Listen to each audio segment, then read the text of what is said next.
It was also a sacrificial stone. What kinds of sacrifices would people have given to Tlaloc?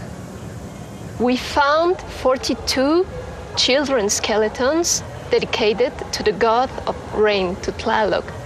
It was a massive sacrifice. Why children? Because they were considered as something pure. They thought that the children were the helpers of Tlaloc. So by sacrificing a child, you're actually giving an offering to Tlaloc, so Tlaloc will give rain to you. That's right. So in a way, you could look at this entire temple complex as a kind of machine for the Aztecs, so that they give to the gods and then the gods give them what they need. That's right. Yeah? That's correct.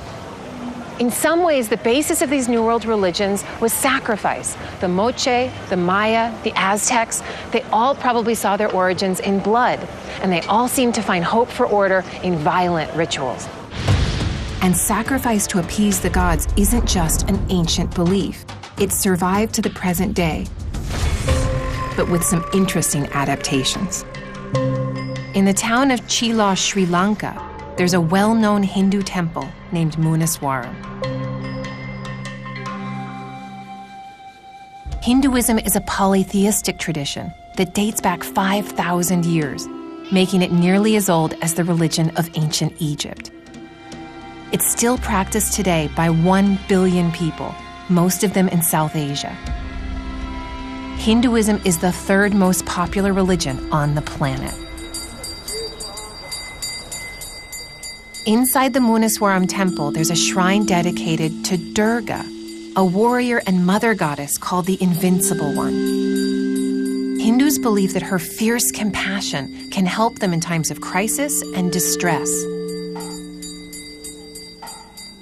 This young woman has come here with her family to bathe Durga's statue with milk. She hopes that this offering will bring her first a husband and then a child. As recently as 1980, blood sacrifices were offered here, not of humans, but of animals. It's still believed that the goddess demands sacrifice from her worshippers. But in modern Sri Lanka, these now take a symbolic form. First, petitioners buy a coconut, and then paraffin to set it on fire.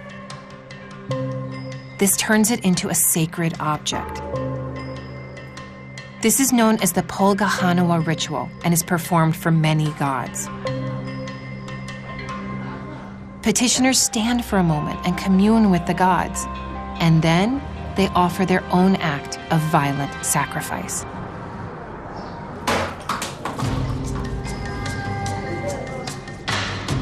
This Hindu ritual is taken very seriously.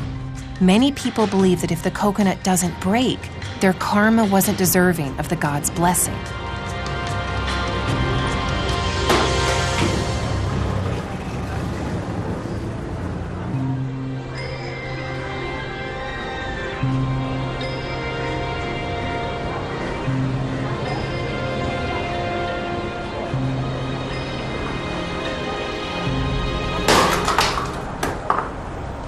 So my coconut broke in half, and I think that my wish has been granted. I really had to throw that. This is only an echo of the violent sacrifices of the ancient world, but it's still a powerful ritual for Sri Lankan people. There are places in the world today where sacred violence continues, but on a very personal level. The rituals involve symbolic violence, but the hope is to exact real revenge. Behind me, just off the south coast of Sri Lanka, is the tiny island of Sinigama. Pilgrims come here from all over the country. A short boat ride takes them to a Sinhalese Buddhist temple dedicated to Deval, a god of vengeance. More than 20 people journey to the island every day to participate in an intense ceremony. The rituals at Sinigama employ ancient religious rites meant to harm another living being. These are rituals in which people call upon an ancient god to curse an enemy.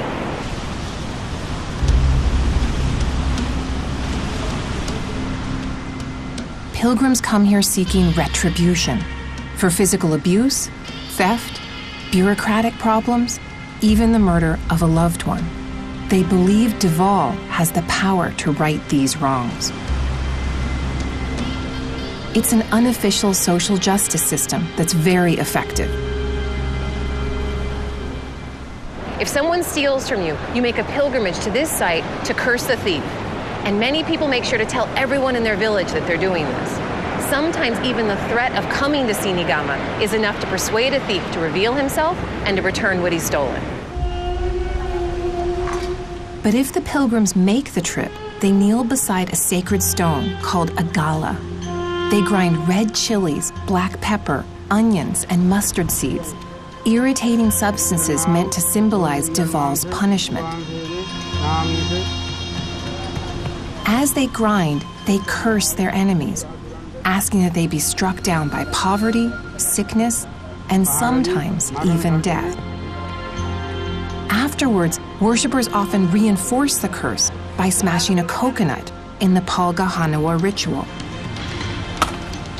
To Sri Lankans, the rituals in Sinigama are a non-violent way of maintaining order because the victim doesn't deal out vengeance personally, but instead asks a powerful god to intervene on his or her behalf.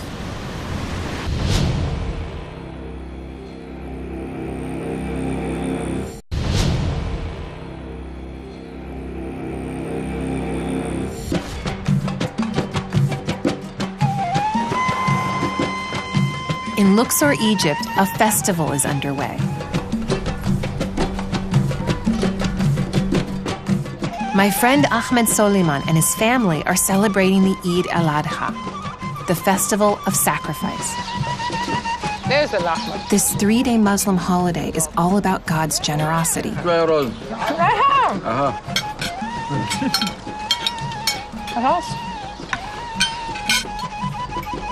It feels a lot like Thanksgiving in the United States.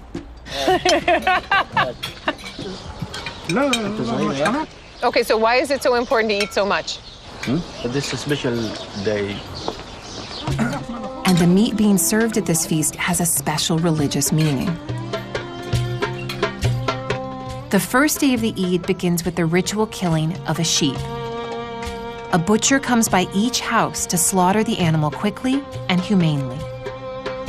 We go to the market to buy it. Some people he have it, the farmer people he have it, but the people like me, we have no farm, we buy it from the souk, and then we bring Ibrahim, and then we'll kill it.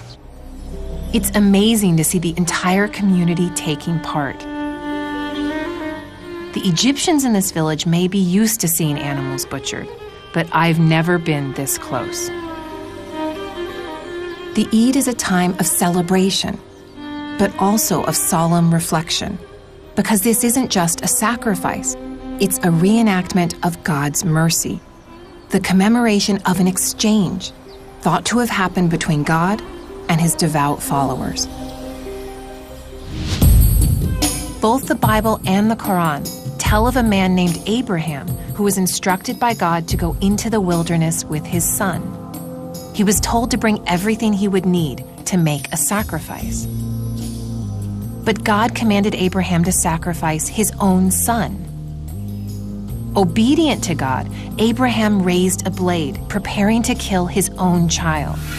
But then an angel stopped his hand and provided a ram to be sacrificed in place of the boy. This story of suppressed violence is celebrated every year on the Eid with the killing of a sheep, to honor both Abraham's obedience and God's mercy and generosity.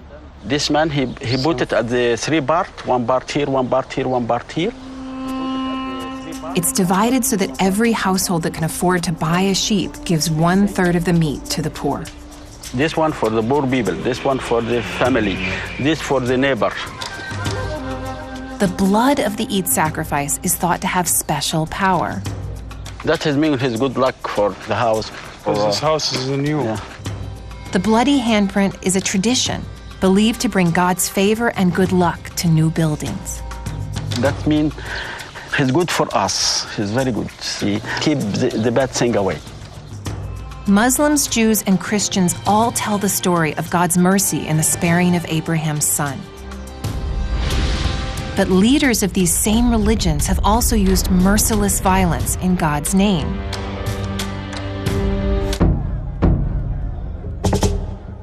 Brutality in the name of God swept across Europe and the New World from the 15th to the 18th century. People were hanged, drowned, and even burned alive due to a spreading religious hysteria, the fear of witches. The small colonial community of Salem, Massachusetts was not immune to this sacred violence.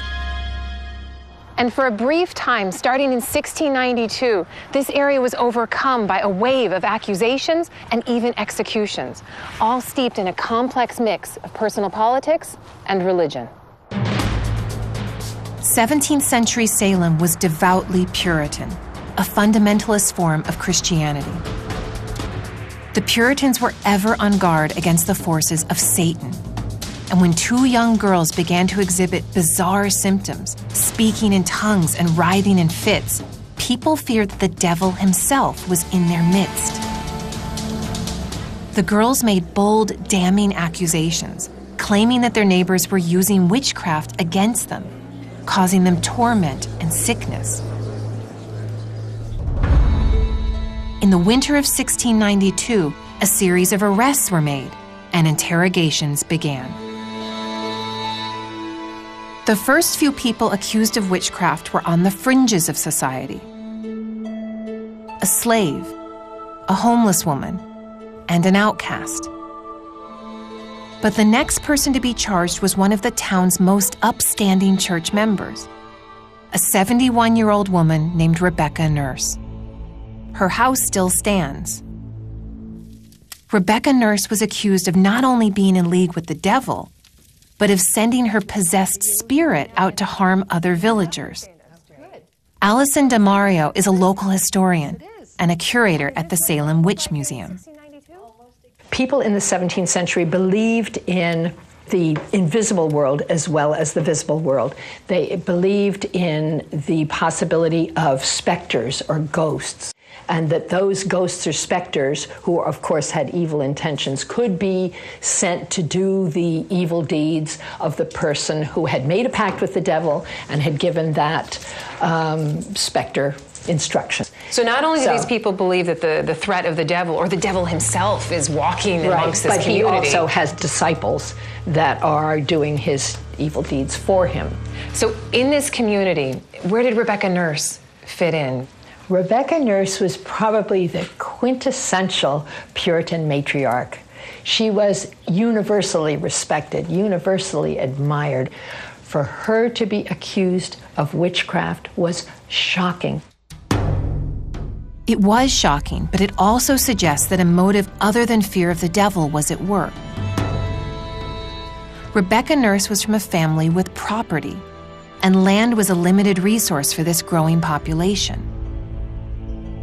Many other wealthy pillars of the community were also accused. If stripped of their property or put to death, the accusers stood to benefit. So much of this is petty village politics. This shows you what life was like in the 17th century. It was against the law to practice witchcraft. So there was a civil court. Ultimately, a civil court was formed in June of 1692. And yet religion seems to be driving this whole machine. Well, it goes back to Exodus 18:22. Thou shalt not suffer a witch to live. People believed in witchcraft. If in a court of law these ideas of religion and justice are permeating everything, you can't disprove it. If somebody says that person is a witch, and if you're fighting for God, you can't go back. That's right. In all, 29 people were convicted of witchcraft. At first, the jury found Rebecca Nurse innocent. But as the verdict was read, the afflicted girls began to scream and fall to the floor. This itself was interpreted as clear evidence of witchcraft, and the verdict was changed.